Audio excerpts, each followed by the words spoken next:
especially in this console generation, and with so many indie studios putting out retro vibe titles of all sorts, it has been an interesting time to be a vintage gamer like myself. While not all titles can pull it off, there are some that through their look and feel can practically transport me back in time to earlier days and systems. Typically, this would be with games from the SNES, NES, and even the earlier Atari eras.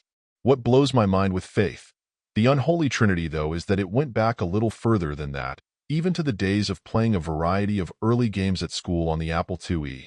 With its primitive graphics, effectively utilized limited color palette, and that freaky-ass weird voice that absolutely took me back in a time warp just on its own. This is a game made by a developer who is fully committed to reviving the elements of the earliest days of gaming at home, or, for many, school. Now, you wouldn't think that mixing this style with a horror title would work, but strangely, it really does, at least if you can live within the limitations of what can be done technologically. Moving between screens absolutely brought me back to early Atari 2600 games, where that's how your typical game was played. Where the experience is elevated to still feel somewhat relevant now, though, is with some solid writing that grabs you, as well as some truly disturbing low-res versions of cutscenes that are surprisingly creepy and effective.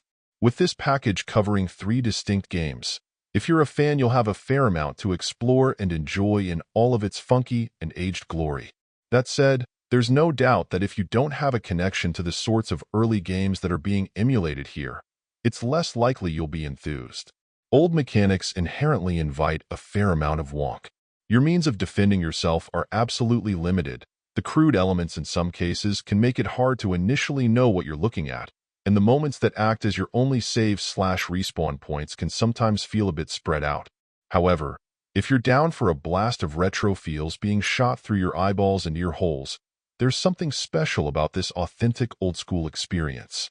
Overall, my final score for the game ended up being a 7.8. And if you're interested in picking it up, it's currently available on the Switch eShop for $14.99. Thank you for taking the time to listen to this review. And if you'd like more information or ideas of indie games worth checking out on Switch, be sure to click on the link provided in the description. Until next time.